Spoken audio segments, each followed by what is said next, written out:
Hello everyone, good evening. This is Santosh और आज हम लोग डिस्कस करने जा रहे हैं एजेंटिक एआई का दूसरा लेक्चर, जो कि फिनेंशियल डोमेन या बैंकिंग डोमेन का है। ठीक है, तो इसमें जो है हम लोग डिस्कस करेंगे कि लार्ज बैंक या मिड साइज बैंक में क्या क्या चीज़ें यूज़ होंगी यूज़ केसेस में। जैसे कि चैट बॉट या कन्वेंशनल एआई है, तो उसमें लार्ज बैंक में एडवांस्ड मल्टी चैनल बोट होगा और कॉन्टेक्चुअल अंडरस्टैंडिंग होगी। ठीक है, और ऑन बोर्डिंग सपोर्ट होगा इसमें। अब इसमें मल्टी चैटिंग बोट का जो ऑप्शन होता है, सिस्टम होता है, चैट बॉट जैसे हो गया हमारा। चैट बॉट में जब हम लोग टेक्स्ट इंटर करते हैं तो हम लोग मॉडल सेलेक्ट करते हैं। ठीक है ना, उसमें हम लोग मॉडल सेलेक्ट करते हैं। तो जब एक से ज़्यादा मॉडल यूज़ करते हैं तो उसे मल्टी चैनल बोट बोलते हैं। ठीक है, क्या बोलते हैं? Multi channel boat. मेरा जो एआई का टूल्स का वीडियो है तो उसमें ऑल एआई टूल करके दिया हुआ है, तो उसमें मैंने कंपेयर कराया है चैट बॉट का अलग अलग एआई से रिलेटेड, तो उसको आप जाके देख सकते हो। अब मिडिल जो साइज बैंक है उसमें क्या होता है, मॉडरेट यूज़ होता है ऑनबोर्डिंग का, और जो बेसिक एकदम कस्टमर सपोर्ट होता है वो मिड साइज बैंक में होता है। सेकंड चीज़ क्या होता है कि जैसे कि हमारा कोई क्वेरी आया, ठीक है। अब कोई क्वेरी को सॉल्व करने के लिए पहले क्या होता था, सपोर्ट का टीम बैठता था, तो वो मैनुअली क्वेरी को प्रोसेस करके और उसे सॉर्ट आउट करता था। अभी क्या है कि हमारे पास एजेंटिक एआई आ जाने से वो सारी चीज़ें ऑटोमेट हो जाएंगी। ठीक है, कोई भी प्रॉब्लम आया तो उसका सॉल्यूशन जो है उसके बेसिस पे, उसके जो रिक्वायरमेंट के बेसिस पे वो ऑटोमेट हो जाएगा। ठीक है, ऑटोमेटिक वो सारे उसके आंसर्स मिल जाएंगे। अब जो पर्सनलाइज मार्केटिंग का कॉन्सेप्ट है कि जो लार्ज बैंक होते हैं उसमें हाइपर पर्सनलाइज का कैंपेन किया जाता है बिहेवियरल और लाइफ स्टाइल डेटा पे। ठीक है, अब हाइपर पर्सनलाइज कैंपेनिंग क्या होता है, सपोज हमारा कोई एक कैंपेन होता है। अब कैंपेन क्या होता है, बल्क ऑफ पीपल के लिए होता है जो एक ही डोमेन के होते हैं या डिफरेंट डोमेन के हो सकते हैं। अब उसमें जब एकदम पर्सनलाइज स्पेसिफिक एक पर्सन के लिए हो जाता है तो हाइपर पर्सनलाइज कैंपेन हो जाता है। मिड साइज बैंक में लाइफ स्टाइल का जो कैंपेनिंग है, लाइफ साइकिल का जो बेस्ड कैंपेनिंग है, वो एआई जनरेटेड कंटेंट के बेसिस पे है। किसके बेसिस पे है? एआई जनरेटेड कंटेंट के बेसिस पे। या ईमेल या न्यूज़ राइटर का जो पर्सनलाइजेशन है वो भी एजेंटिक एआई के थ्रू हो जाएगा। अब जो कंटेंट जनरेशन है, ठीक है, कंटेंट जनरेशन जो है लार्ज बैंक में डायनेमिक लैंडिंग पेज हो जाएगा।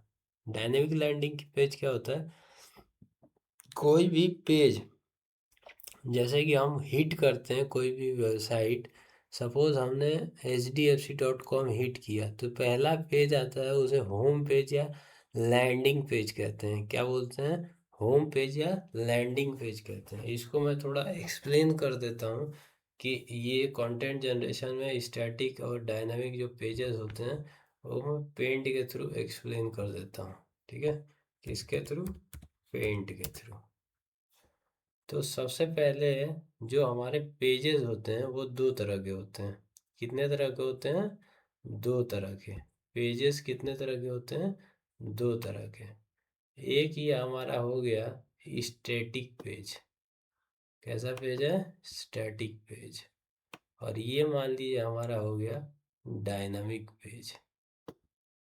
ठीक है, अब ये जो है हमारा लैंडिंग पेज, मान लीजिए हमने यहाँ पे सर्च किया www.hdfc.com।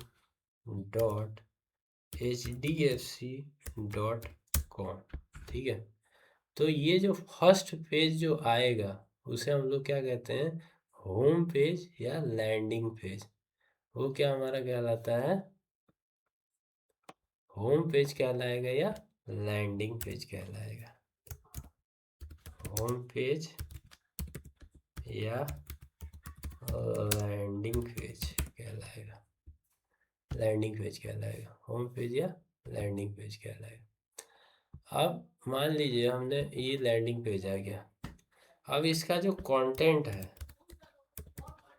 कंटेंट अगर स्टैटिक है, स्टैटिक का मतलब क्या है, कोई चेंज नहीं हो रहा है।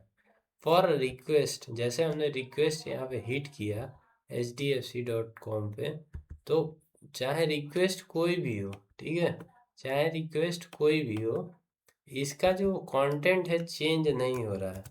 Content not changing for different request, तो वो कैसा हो जाएगा, स्टैटिक कंटेंट हो जाएगा। कैसा कंटेंट हो जाएगा, स्टैटिक कंटेंट हो जाएगा, ठीक है ना।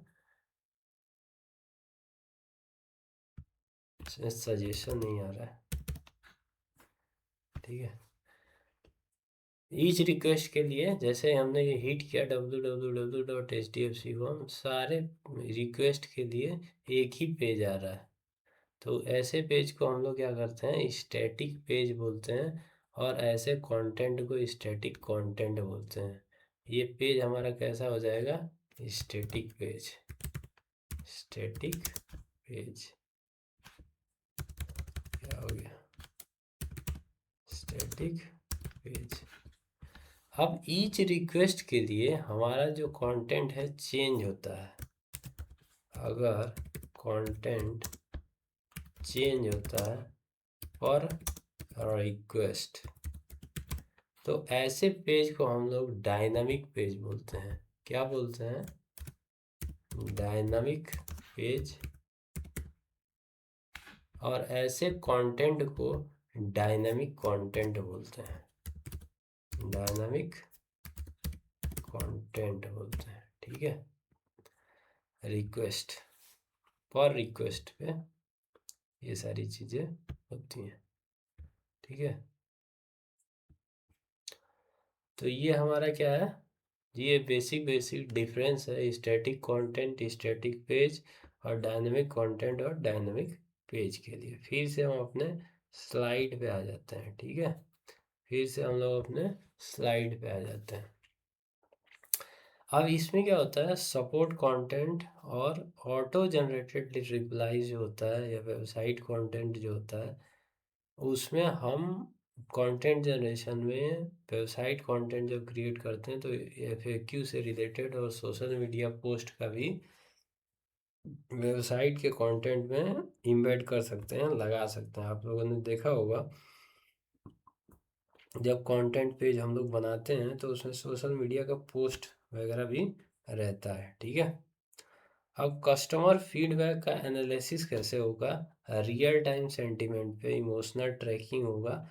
अब जैसे जैसे एजेंटिक एआई एडवांस होता जाएगा तो उसमें इमोशनल चीज़ें बढ़ती जाएंगी। अभी क्या है, लॉजिकल चीज़ें ज़्यादा हैं। जितना भी एजेंटिक एआई का अभी मॉडल चल रहा है, या एजेंटिक एआई जो एप्लीकेशन में अप्लाई हो रहा है, वो सारा का सारा कैसे है, लॉजिकल बेसिस पे है। इमोशनल इंटेलिजेंस का यूज़ अभी कम हो रहा है, ठीक है। जैसे जैसे इमोशनल इंटेलिजेंस बढ़ता जाएगा तो रोबोटिक्स वगैरह जो है एकदम ह्यूमन बीइंग की तरह काम करने लगेंगे। अभी एनालॉग और जो एनिमल है ना, एनिमल के इमोशंस के बेसिस पे अभी जितने भी एजेंटिक एआई हैं वो सब बन रहे हैं। एनालॉग जो एकदम छोटे छोटे छोटे होते हैं ना जीव जंतु, उनके बेसिस पे बन रहा है। आने वाले समय में एजेंटिक एआई काफ़ी एडवांस हो जाएगा। मिड साइज बैंक में जो सर्वे और इंटरेक्शन का स्कोरिंग होगा वो भी काफ़ी अच्छा हो जाएगा, ठीक है। और रिव्यू करना, सर्वे एनालिसिस करना, ये सब सर्विस इम्प्रूवमेंट के लिए ये और अच्छा हो जाएगा। Building block of banking transformation front to back agents, ठीक है। अब हमारा क्या होगा, जो बैंकिंग इंडस्ट्री का ट्रांसफॉर्मेशन होगा उसका फाउंडेशन जो होगा, फाउंडेशन बिल्डिंग जो होगा वो एकदम स्ट्रॉन्ग हो जाएगा, जो कि इंस्टीट्यूशनल को ऑपरेशन करने में, कस्टमर रिलेशनशिप को बनाने में और स्ट्रेटजिक गोल तैयार करने में एकदम आसान हो जाएगा। अब कस्टमर रिलेशनशिप कैसे बनाएंगे, तो उसके मान लीजिए कोई पर्सनल डिटेल है और उसका सपोज बर्थडे है, कोई मैरिज एनिवर्सरी है या कोई इम्पोर्टेंट डेट है, उस पे हम एजेंटिक एआई को सेट कर देंगे कि ये चीज़ें आपको ऑपरेशन करना है। अब हम उसको मैनुअल चीज़ें ना करके क्या कर देंगे, ऑटोमेट कर देंगे। उसका इंटीग्रेशन, जो डिजिटल टेक्नोलॉजी का इंटीग्रेशन हो जाएगा, वो एकदम एडवांस लेवल का हो जाएगा। डेटा ड्रिवन इंसाइट और ह्यूमन सेंट्रिक इवोल्यूशन जो होगा, इनोवेशन, वो वाइड रेंज में चेंज हो जाएगा। एजेंटिक एआई का स्ट्रेथेंस जो है, फाउंडेशन, डेवलपिंग फंक्शन। ये जो एजेंटिक एआई आएगा उसमें प्रॉब्लम सॉल्विंग करना, कोऑर्डिनेशन करना, इंटीग्रेशन करना अक्रॉस द बैंक का आसान हो जाएगा। अब जो बैंकों का इंटीग्रेशन होता है, बहुत सारे आरबीआई के रूल आ रहे हैं। अभी लास्ट टाइम में बहुत सारे आरबीआई के रूल आ रहे थे कि इंटीग्रेशन है ना, बैंकों का इंटीग्रेशन हो रहा है। तो उसमें जब हम लोग मैनुअल इंटीग्रेशन करते थे तो काफ़ी डॉक्यूमेंटेशन होता है और काफ़ी प्रोसेस होता है और उसमें टाइम कंज्यूमिंग बहुत होता है, ठीक है। एजेंटिक एआई के आ जाने से क्या होगा, इंटीग्रेशन एकदम आसान हो जाएगा, बैंकों का इंटीग्रेशन एकदम आसान हो जाएगा, ठीक है।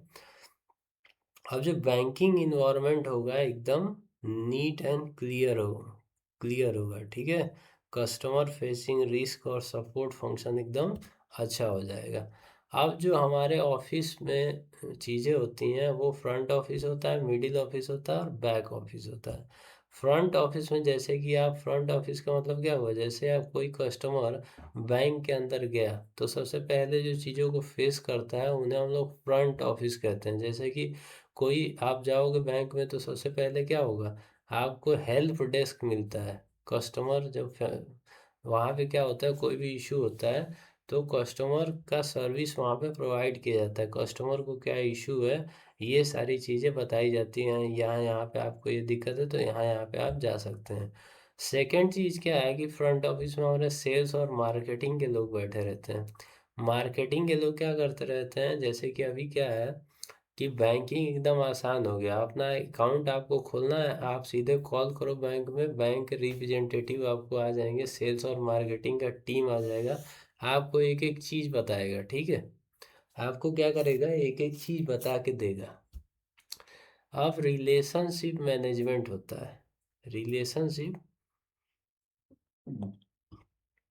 का मैनेजमेंट होता है, उसका एक पूरा टीम होता है, ये सब फ्रंट ऑफिस के अंदर आते हैं। कोई भी प्रोडक्ट का एडवाइजरी जो होता है या ऑन बोर्डिंग केवाईसी वगैरह होता है, ये सारी चीज़ें फ्रंट ऑफिस में आ जाती हैं, ठीक है। जिसमें कि हम अपने कस्टमर को जान सकते हैं और उससे रिलेटेड जो होता है, कस्टमर को पर्सनलाइज वे में हम उसकी चीज़ों को सॉल्व करते हैं। ब्रांचलेस बैंकिंग में क्या है कि अब ब्रांचलेस बैंकिंग मतलब जैसे कि आपका ब्रांच में जाने का रिक्वायरमेंट ख़त्म हो गया। एजेंटिक एआई आ जाने से ब्रांच में जाने का जो रिक्वायरमेंट है वो ख़त्म हो गया, तो चीज़ें आसान हो जाएंगी ना। As compare to manual work जाके करने से अच्छा है कि हम ये सारी चीज़ें एजेंटिक एआई के थ्रू कर लें।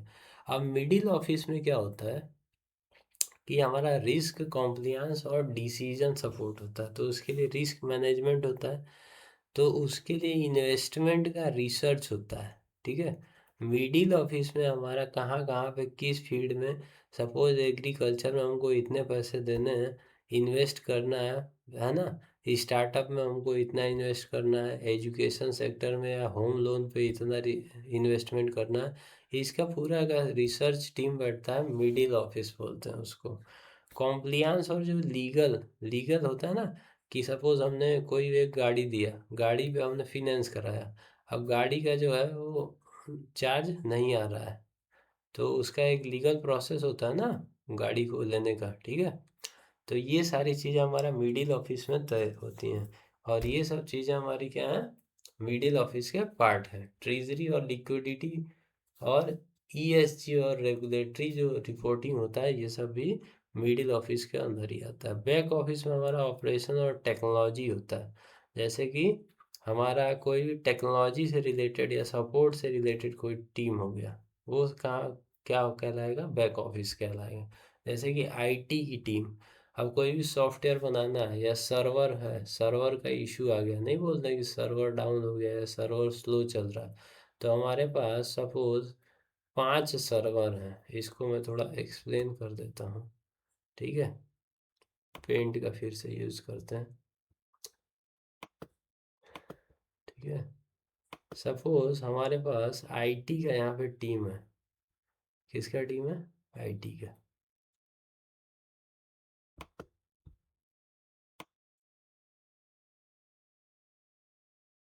और ये हमारा डेटाबेस है।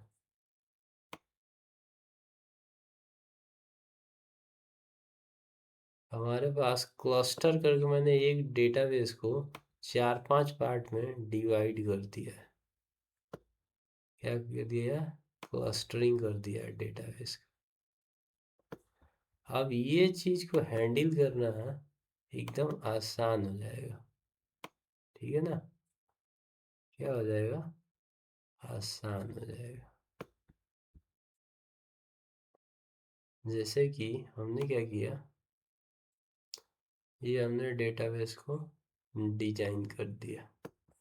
ये मान लीजिए हमारा डेटाबेस 1 है, ये 2 है, ये 3 है, और ये हमारा चौथा आ गया, ये वाला। ये हमारा डेटाबेस का चौथा पार्ट है। अब हमने क्या किया कि ये जैसे ये डेटाबेस को हम थोड़ा बना देते हैं। मान लीजिए ये हमारा ओरेकल का डेटाबेस है। कोई भी बड़ा प्रोजेक्ट जब बनाते हैं तो उसमें ओरेकल का यूज़ ज़्यादा करते हैं। माई एसक्यूएल भी स्मॉल स्केल एप्लीकेशन के लिए ठीक है, लेकिन अगर कोई बहुत लार्ज एप्लीकेशन है तो उसमें ओरेकल वगैरह ज़्यादा यूज़ करते हैं। माई एसक्यूएल भी यूज़ कर सकते हैं, लेकिन ओरेकल का जो कैपेसिटी है, storage capacity, as compare to MySQL के ज़्यादा है, ठीक है। ठीक है, तो ये सारी चीज़ें हो जाएंगी। अब इसमें हमारा ये डेटाबेस आ गया। ये हमारा मान लीजिए डेटाबेस का ये फर्स्ट पार्ट है, ये सेकंड क्लस्टर है, ये हमारा क्या हो गया? थर्ड क्लस्टर है, थर्ड क्लस्टर। और ये हमारा चौथा क्लस्टर है। कौन सा? चौथा क्लस्टर। अब ये हमारा मान लीजिए सर्वर 1 है। इस पे सर्वर का कैपेसिटी है, मान लीजिए इसको हैंडल करने का कैपेसिटी कितना है? सपोज 10,000 है, ठीक है। 10,000 है, इसका भी 10,000 है, मान लीजिए 10,000 है, ठीक है। 10,000 है।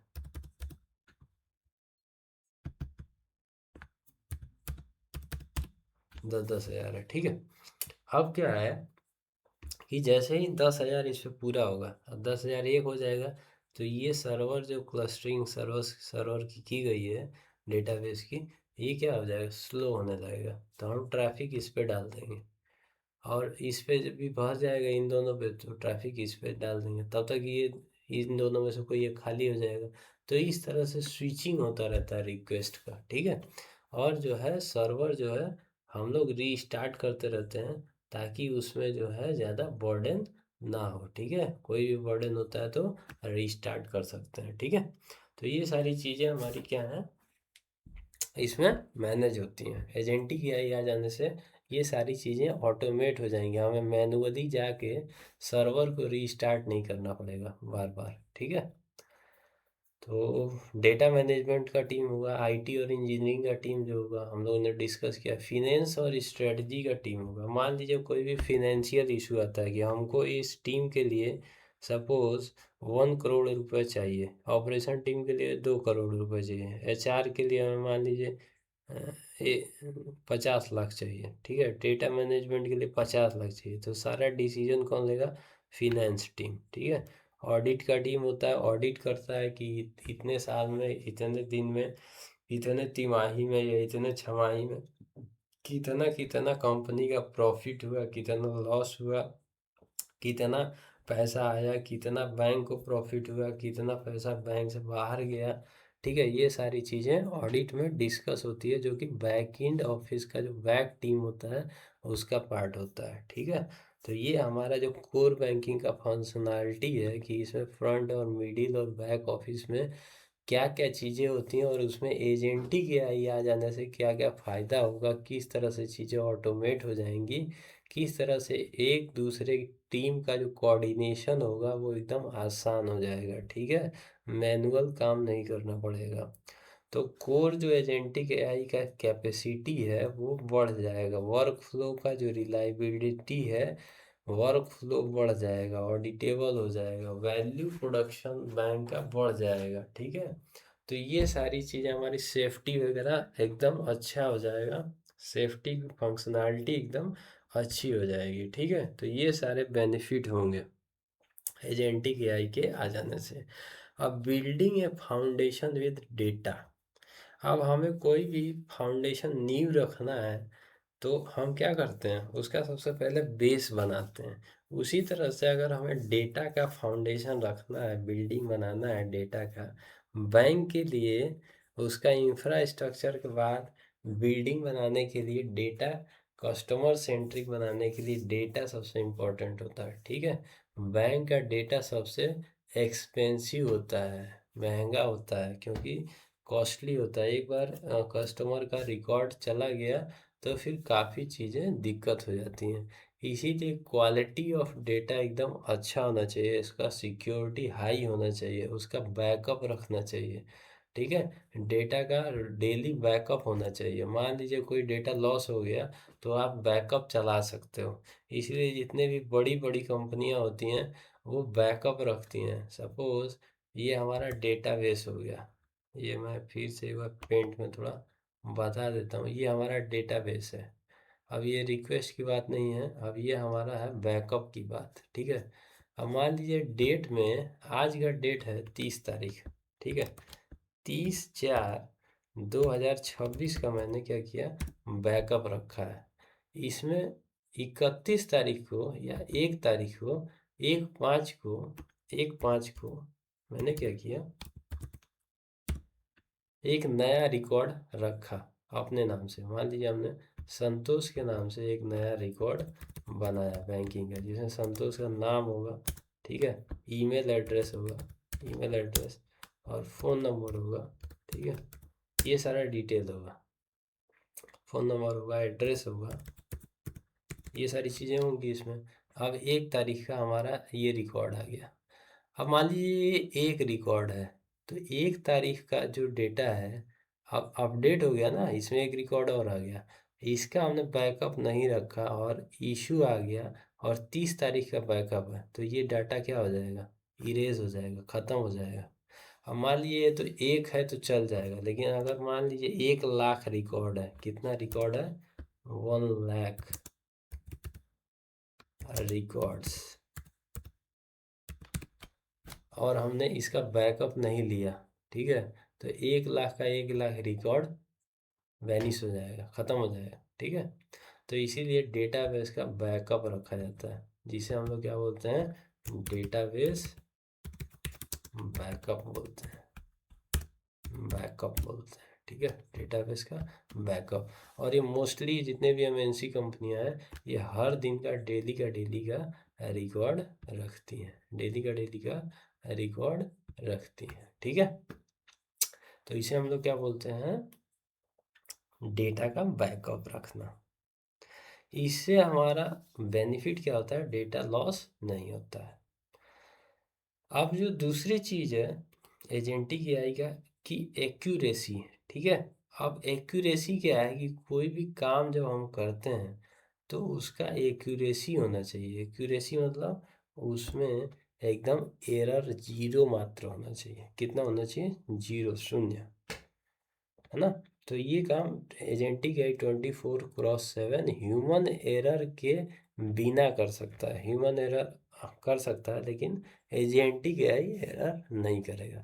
और ट्रेडिशनल एआई और एजेंटिक एआई में क्या अंतर है कि एआई और एमएल जो ऑटोमेट करेगा डेली टास्क को या रूटीन टास्क को, जो हम लोग बार बार टास्क करते हैं, उसको ऑटोमेट करेगा एआई और एमएल। तो उसका जो फोरकास्ट है, ठीक है, उसका जो कॉम्प्लियंस एक्यूरेसी है, जो जनरेटिव एआई बैंकिंग में यूज़ करेंगे क्रिएट, वैल्यू क्रिएट करने के लिए, या पॉलिसी का समराइजेशन के लिए या प्रोसीजर के लिए जो भी एजेंटिक एआई यूज़ करेंगे, है ना, इंटेलिजेंट एजेंट को बनाने में, ऑटोमेशन करने में या एंड टू एंड ऑटोमेशन करने में, उसमें हम लोग क्या करेंगे, एजेंटिक एआई ट्रेडिशनल एआई से ज़्यादा अच्छा काम करेगा। एजेंटिक एआई जो हमारा है ट्रेडिशनल एआई से ज़्यादा अच्छा काम करेगा। ऑटोमेशन और डिजिटाइजेशन होगा, ठीक है। अब जाहिर सी बात है कि हमारा एजेंटिक एआई है तो ऑटोमेशन होगा, ठीक है, लेकिन उसके साथ साथ डिजिटाइजेशन भी होगा जनरेटिव एआई के थ्रू। किसके थ्रू? जनरेटिव एआई के थ्रू। मैं इसमें थोड़ा थोड़ा जनरेटिव एआई भी बता देता हूँ, क्योंकि एजेंटिक एआई के लेक्चर के बाद में हम लोग जनरेटिव एआई ही डिस्कस करेंगे, ठीक है। अब बैंकिंग इकोसिस्टम का इंटीग्रेशन आसान हो जाएगा एजेंटिक एआई आ जाने से। क्यों? क्योंकि सब बैंक का अपना एक एपीआई होता है, और एपीआई को इंटीग्रेट करना ऑटोमेशन के थ्रू आसान होता है as compare to manual integration करना। अब इसको मैं थोड़ा एक्सप्लेन कर देता हूँ कि एपीआई का इंटीग्रेशन क्या होता है। सपोज हमारे पास कोई एक बैंक है, यहाँ पे हमारे पास एचडीएफसी बैंक है, यहाँ पे हमारे पास एसबीआई है, ठीक है। मैं किसी बैंक को प्रमोट नहीं कर रहा हूँ, मैं ये एक एग्जांपल दे रहा हूँ, ठीक है। यहाँ पे मान लीजिए कोटक बैंक है, और यहाँ पे पंजाब है, क्या है? पंजाब बैंक। अब मान लीजिए इसका एक एपीआई है, क्या है? एपीआई है, इसका अपना एक एपीआई है। अब ये एपीआई को इंटीग्रेट करना है, ठीक है। एपीआई को क्या करना है? इंटीग्रेट करना है, इंटीग्रेट करना है, ठीक है।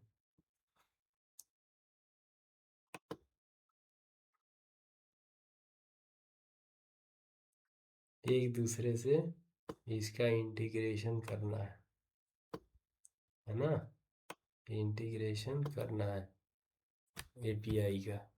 तो एजेंटिक एआई के थ्रू ऐसे मैनुअल जब हम लोग कोडिंग करेंगे तो ये एपीआई का इंटीग्रेशन होगा, लेकिन एजेंटिक एआई के आ जाने से चारों के एपीआई का इंटीग्रेशन एकदम आसान हो जाएगा, ठीक है। चारों के एपीआई का इंटीग्रेशन एकदम आसान हो जाएगा, ठीक है। तो एजेंटिक एआई के आ जाने से ये सारा इंटीग्रेशन एकदम आसान हो जाएगा, फास्ट हो जाएगा, और उसको क्रिएट करना, फिर से नया एपीआई क्रिएट करना एकदम इजी हो जाएगा, इंटरकनेक्टेड हो जाएगा, ठीक है। सेकंड चीज़ हमारी क्या है? सिक्योरिटी, उसके कॉम्प्लियंस, और ये सारी चीज़ें अच्छी हो जाएंगी, डिजिटाइजेशन ग्रोथ बढ़ जाएगा, रिस्क इंक्रीजिंग जो हो जाए है, bank must implement advance security control. अब जो रिस्क इंक्रीज होगा बैंकिंग सेक्टर में, उसको हम लोग एजेंटिक एआई के सिक्योरिटी के थ्रू कंट्रोल कर सकते हैं। उसमें हम क्रिप्टोग्राफी का यूज़ कर सकते हैं, और उसमें बिट वाइज बिट जो ऑपरेशन होता है उसको एक्सपेंड कर सकते हैं एआई को, ठीक है। किसके लिए?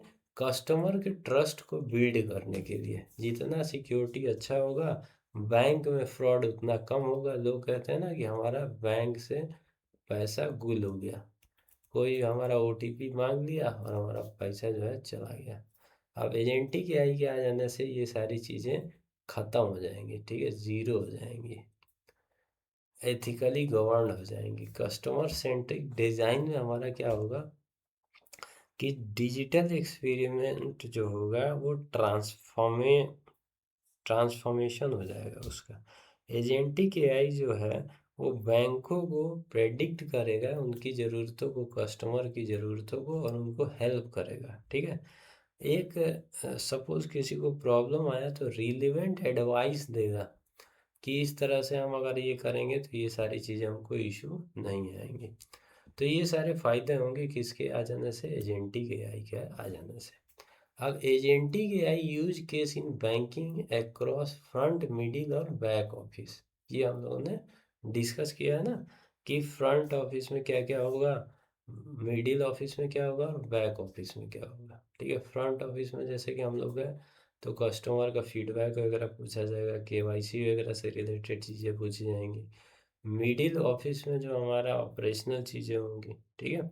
उसके बाद से बैक एंड में हमारा टेक्निकल टीम और ये सारी जो कोऑर्डिनेशन की टीमें होंगी, रेगुलेशन की टीम होगी, ये सब बैठेगी, ठीक है।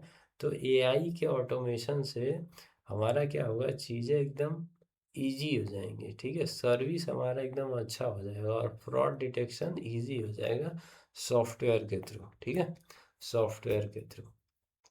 अब फ्रंट ऑफिस में जो कस्टमर फेसिंग फंक्शन हम लोगों ने पढ़ा था, वो जनरेटिव और एजेंटिक एआई में क्या क्या होगा, ये इसमें दिया हुआ है कि कस्टमर सर्विस में हमारा एआई चैटबॉट्स आ जाएगा, ठीक है।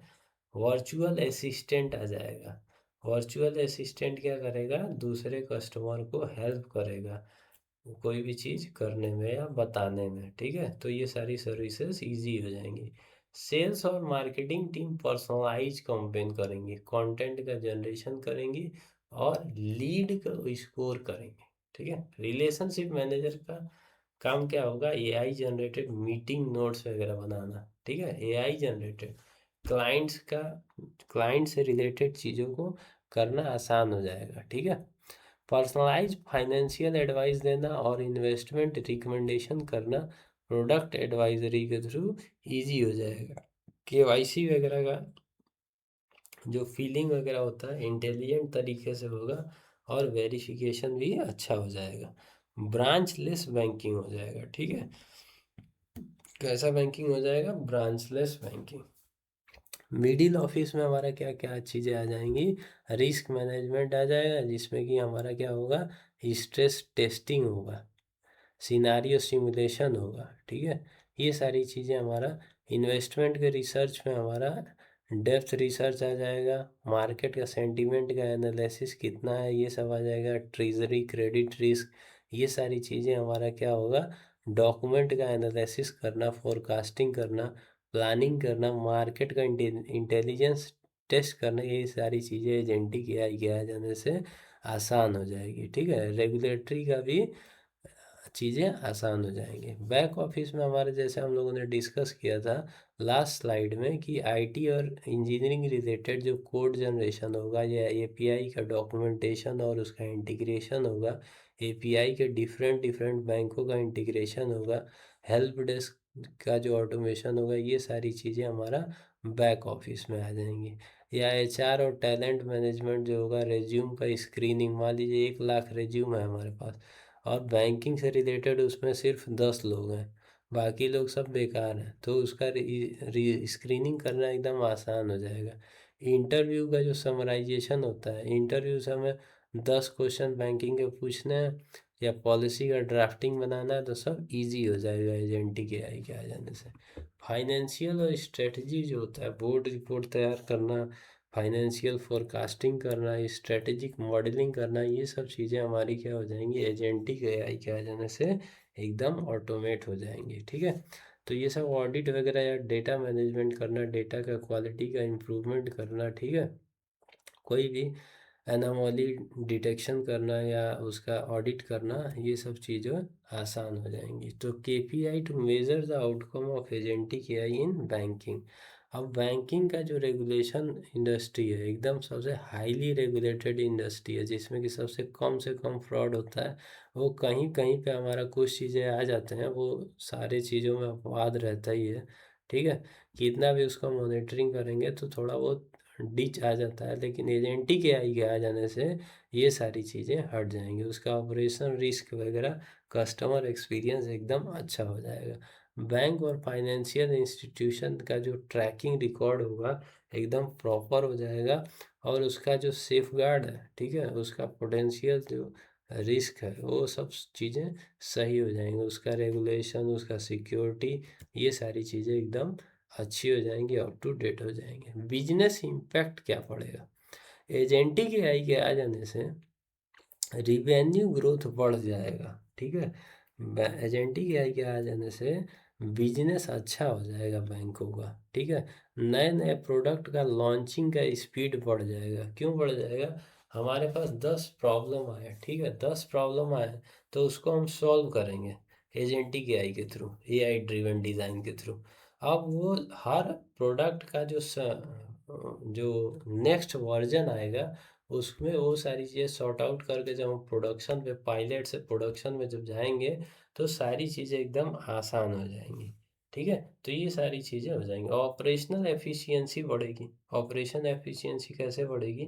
जैसे पहले मैनुअल वर्कलोड होता था, अब ऑटोमेट हो जाएगा, तो चीज़ें हमारी क्या होंगी, उनको प्रोसेस करना आसान हो जाएगा। केवाईसी करना, लोन अप्रूवल करना, ठीक है, ये जनरेटिव एआई और एजेंटिक एआई के थ्रू हमारा आसान हो जाएगा। ठीक है, रिस्क और कॉम्प्लियंस जो फ्रॉड डिटेक्शन होगा, उससे रिस्क वगैरह एकदम कम हो जाएगा। केवाईसी का मॉनिटरिंग, ये सारी चीज़ें, रेगुलेशन, ये सब चीज़ें एकदम एक्यूरेट हो जाएंगी। कस्टमर का एक्सपीरियंस एकदम अच्छा हो जाएगा। मान लीजिए कस्टमर ने कॉल किया, उसका पहले ही कॉल में प्रॉब्लम सॉल्व हो गया, तो कस्टमर का एक्सपीरियंस कैसा हो गया, उसका फीडबैक एकदम अच्छा आएगा कि हाँ, ये बैंक में ये सारी चीज़ें एकदम बढ़िया है, अप टू डेट है, और कोई भी क्वेरी डालो तो उसका तुरंत तुरंत रिप्लाई आता है। ठीक है, तो कस्टमर को जो इंगेजमेंट होगा वो बढ़ जाएगा। ट्रस्ट और इथिक्स, इसके आ जाने से आप कोई भी प्रॉब्लम सॉल्व हो जाएगी, या कोई फ्रॉड नहीं होगा, तो इथिक्स और ट्रस्ट अपने आप बढ़ जाएगा। ठीक है, तो ये सारी चीज़ें बढ़ जाएंगी। अब जब हम लोगों ने इनेबलमेंट और ये सारी चीज़ें पढ़ा था, तो इसमें जो बैंक की ज़रूरत है कि एपीआई के इंटीग्रेशन की, या क्लाउड रिलेटेड डेटा की, स्ट्रॉन्ग डेटा आर्किटेक्चर की, ये सारी चीज़ें हमारा करना एजेंटिक एआई के थ्रू आसान हो जाएगा। ठीक है, इसमें गवर्न और जो क्लीन डेटा रहेगा, वो सारी चीज़ें हम प्रोवाइड कर सकते हैं। प्रोडक्टिविटी ऑब्वियस है, बढ़ जाएगा। ठीक है, एआई में जब हम पायलट से प्रोजेक्ट प्रोडक्शन की ओर जाएंगे, तो प्रोसेस का ऑटोमेशन बढ़ने से क्या होगा, उसका डिलीवरी प्रोसेस तेज़ हो जाएगा। कोई भी सॉफ्टवेयर का डिलीवरी प्रोसेस जैसे बढ़ेगा, तो उसमें कस्टमर ज़्यादा से ज़्यादा आएंगे, उसका प्रोडक्टिविटी बढ़ेगा, स्केलेबिलिटी बढ़ेगा। ठीक है, जैसे जैसे सिक्योरिटी वगैरह मॉडल उसका हम लोग चेंज करते जाएंगे, तो इसका स्केलेबिलिटी भी बढ़ेगा, और जो इसके साथ साथ उसका ट्रांसफॉर्मेशन होगा। ठीक है, पहले जो बैंकिंग चीज़ें मैनुअल होती थी, वो अब क्या होंगी, ऑटोनोमस एजेंट के थ्रू, पर्सनलाइज बैंकिंग के थ्रू हमारा इनोवेशन और ग्रोथ जो होगा वो बढ़ता जाएगा। ठीक है, अब हमारा कंक्लूजन पे आ जाते हैं कि agentic AI is ready to move beyond pilot when bank adopt a disciplined capability first approach that treats AI agent in banking as production services rather than experiment। ठीक है, तो ये सारी चीज़ें की पॉइंट पे आ जाएंगी कि प्रायोरिटी हो जाएगी एजेंट वगैरह की, ट्रांजैक्शन का वॉल्यूम बढ़ जाएगा, हाई मैनुअल कॉस्ट हो जाएगा, हाई रेगुलेटरी सिग्निफिकेंस हो जाएगा, डेटा जो है उसको एकदम लाइनेज की तरह ट्रीट किया जाएगा। ठीक है, और बिल्ड ऑब्जर्वेबिलिटी होगा। ठीक है, डिसीजन लॉक्स वगैरह, ये सारी चीज़ें चेक करना एजेंटिक एआई के थ्रू एकदम आसान हो जाएगा। ठीक है, तो ये सारी चीज़ें हैं जो बैंकिंग डोमेन में एजेंटिक एआई के थ्रू चेंज होने वाली हैं। तो ये अभी तक का स्लाइड में हम लोगों ने एजेंटिक एआई का डिस्कशन किया बैंकिंग सेक्टर में। ठीक है, और भी हम लोग नेक्स्ट नेक्स्ट लेक्चर में हम लोग एजेंटिक एआई का डिफरेंट डिफरेंट डोमेन में, ठीक है ना, पढ़ेंगे कि कहाँ कहाँ पे चेंजेस आएगा। तो ये आज के लिए बस इतना ही। आपको ये वीडियो कैसा लगा, ये हमें कमेंट में लिख के बताइएगा, और नेक्स्ट लेक्चर किस पे बनना चाहिए, इसे भी आप कमेंट में लिख के बता सकते हैं। ठीक है, और अगर ये वीडियो आपको अच्छा लगा होगा तो लाइक शेयर और सब्सक्राइब कीजिए। Thank you for watching. Good bye, जय हिंद, जय भारत।